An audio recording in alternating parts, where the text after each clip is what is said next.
Hello students, आप सभी का हमारे इस यूट्यूब चैनल में स्वागत है। स्टूडेंट्स, हम रिसर्च मेथोडोलॉजी का पेपर सॉल्व कर रहे थे। क्वेश्चन नंबर 2A पे हम पहुंच चुके हैं। ये है what general instructions are given to authors while submitting a research article to the journal. ठीक है, तो इसका आंसर देखो, हम समझते हैं।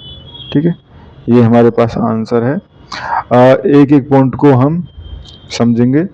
आप एक एक पॉइंट को पढ़ते जाइए, उसके बाद मैं आपको एक्सप्लेन भी करते जाऊंगा। तो पहला पॉइंट जो है वो read and strictly follow instructions for author. ठीक है, तो इंस्ट्रक्शंस फॉर ऑथर को ध्यान से पढ़ना चाहिए और उनको हमें फॉलो करना चाहिए, क्योंकि हर जर्नल का एक अलग स्ट्रक्चर होता है, पेपर का स्ट्रक्चर होता है। हर जर्नल अपने वर्ड लिमिट देता है, हर जर्नल अपनी फॉर्मेटिंग देता है, हर जर्नल अपने रेफरेंस स्टाइल देता है। ठीक है, तो सारे जो इंस्ट्रक्शंस हैं उनको ध्यान से पढ़ना चाहिए और उनके बेस पे ही हमें आगे करना चाहिए। ठीक है, इसके बाद आता है हमारे पास वर्ड लिमिट। ठीक है, तो ओबियसली वर्ड लिमिट ध्यान में रखना चाहिए। ठीक है, जैसे एग्जांपल के लिए लें, अगर हमारे पास एक जर्नल ने 5,000 या 6,000 की वर्ड लिमिट दे रखी है। ठीक है, तो और ऑथर उसको 8,000 10,000 का पेपर सबमिट करता है, तो एडिटर जो है उसे रिवाइज करने के लिए बोल सकता है कि भाई इसको रिवाइज करो, वर्ड लिमिट कम करके दो। ठीक है, सेकंड पॉइंट जो है वो है फॉर्मेट। क्योंकि आप जैसे ये क्वेश्चन आप, ठीक है, यहाँ से आप आंसर ले लोगे, बट इसको थोड़ा सा एक्सप्लेन भी करके आना। ठीक है, नीचे पॉइंट्स, हर पॉइंट्स को। थर्ड सेकंड पॉइंट है format manuscript exactly as required.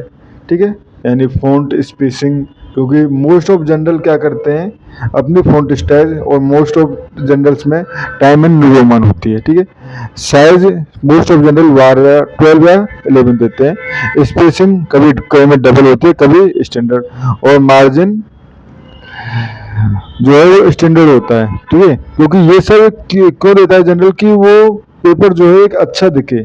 ठीक है, तो पेपर अच्छा दिखेगा तो आपको जो सामने वाला रिव्यूअर्स है, बाकी लोग हैं, वो पेपर को अच्छे से पढ़ेंगे। ठीक है, तो जैसे एग्जांपल के लिए अगर सिंगल स्पेसिंग में लिखा हुआ पेपर है तो वो भी वापस कर दिया जाता है, क्योंकि रिव्यूअर के लिए कमेंट्स लिखना मुश्किल होता है, तो डबल स्पेसिंग में पेपर लिखा जाता है कई बार। ठीक है, उसके बाद थर्ड जो है यूज जनरल रेफरेंस स्टाइल। ठीक है, तो जो भी जनरल ने रेफरेंस स्टाइल दी है उसी को यूज करना चाहिए। मोस्ट ऑफ जनरल्स जो है वो या तो एपीए या एमएलए की फॉर्म में आपसे मांगते हैं उसके रेफरेंसेस को। ठीक है, तो एपीए या एमएलए की स्टाइल में ही करना चाहिए। जैसे एपीए स्टाइल में जो साइटेशन होता है वो Sharma at all, Kumar at all. ठीक है, लास्ट नाम अगर एक से तीन से दो से ज़्यादा ऑथर है तो एटॉल, दो ही ऑथर है तो बीच में एंड आता है, एक आता है तो एटॉल कुछ नहीं आता, एंड कुछ नहीं आता, नाम एंड ईयर आता है। ठीक है, अगर एक ही ईयर में एक ऑथर के दो पेपर हैं तो उसके बाद उसमें ए एंड बी भी हमें ऐड करना होता है।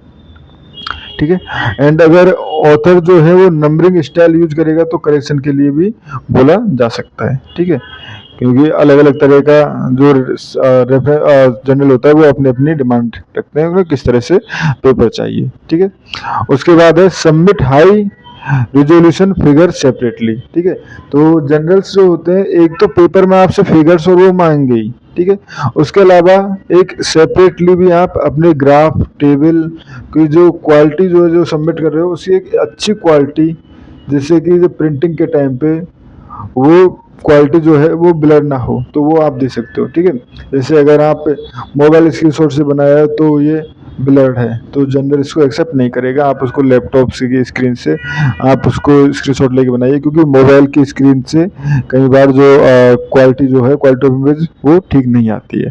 ठीक है, इसके बाद कवर लेटर है। ठीक है, तो कवर लेटर भी सबमिट करना होगा, जिसमें बेसिकली क्या लिखा होता है कि नोबिलिटी क्या है। ठीक है, पेपर की नोबिलिटी क्या है, तो वो कवरिंग लेटर सबमिट करना होता है। ठीक है, उसके बाद डिक्लेयर करना होता है conflict of interest and finding. ठीक है, क्या क्या हमारे पास उसमें कॉन्फ्लिक्ट ऑफ इंटरेस्ट है, जैसे अगर रिसर्च किसी कंपनी या ऑर्गेनाइजेशन के पैसे से हुआ है तो उसको मेंशन करना होता है। ठीक है, और उसमें एथिकल बेसिकली रिक्वायरमेंट होती है कि आपको उसको मेंशन करो। जैसे अगर एग्जांपल के लिए कोई हमने मेडिसिन पर रिसर्च की है, तो ठीक है, तो किसी कंपनी ने उसके लिए फंड किया है, तो उस कंपनी को मेंशन करो। अगर आप यूजीसी की तरफ से रिसर्च कर रहे हो तो यूजीसी को आप उसमें और मेंशन करो, जिससे कि यूजीसी भी इसको एक्सेप्ट करे। यूजीसी भी के लिए भी एक तरह से ये प्रॉफिटेबल होता है कि यूजीसी ने इसको मुझे फंड किया है, तो मैंने इसलिए रिसर्च की है। ठीक है, submit only through the journals online portal. ठीक है, तो पेपर जो है वो आपको सबमिट करना है ऑनलाइन पोर्टल से। ऐसे नहीं कि आपको एडिटर मैनेजर का मेल मिल गया तो वहाँ पे मेल भेज दो। ठीक है, ऐसे नहीं करना। तो आपको जनरल ऑनलाइन सिस्टम से, जैसे या तो एडिटोरियल मैनेजर होगा या स्कॉलर वन मैन्युस्क्रिप्ट होगा, ठीक है, वहाँ से आपको पेपर भेजना होता है।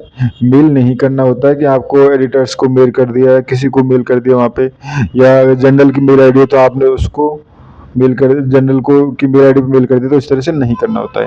ठीक है स्टूडेंट्स, और लास्ट पार्ट होता है इंश्योर ओरिजिनलिटी। ठीक है, तो ये ओरिजिनलिटी जो है वो प्लेगरिज्म जो है वो बहुत कम होना चाहिए। कुछ जनरल्स 10% से कम मांगते हैं, कुछ 14%, कुछ 16%।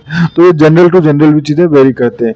कुछ टूल्स जो प्लेगरिज्म चेक करने के लिए काम आते हैं, जैसे टर्निटिन आता है, ड्रिलबिट आता है। ठीक है, ये कुछ ऐसे टूल्स हैं जो हमारे पास प्लेगरिज्म चेक करने के काम आते हैं। ठीक है स्टूडेंट्स, तो अगर कोई ऑथर डायरेक्टली उसको कहीं से कोई लाइन उठाता है और उस अपने पेपर में यूज करता है, तो वो साइटेशन में आ जाता है। ठीक है, तो ये हमारे पास इम्पोर्टेंट चीज़ है जो हमें ध्यान रखनी चाहिए जब भी हम एक पेपर सबमिट करें।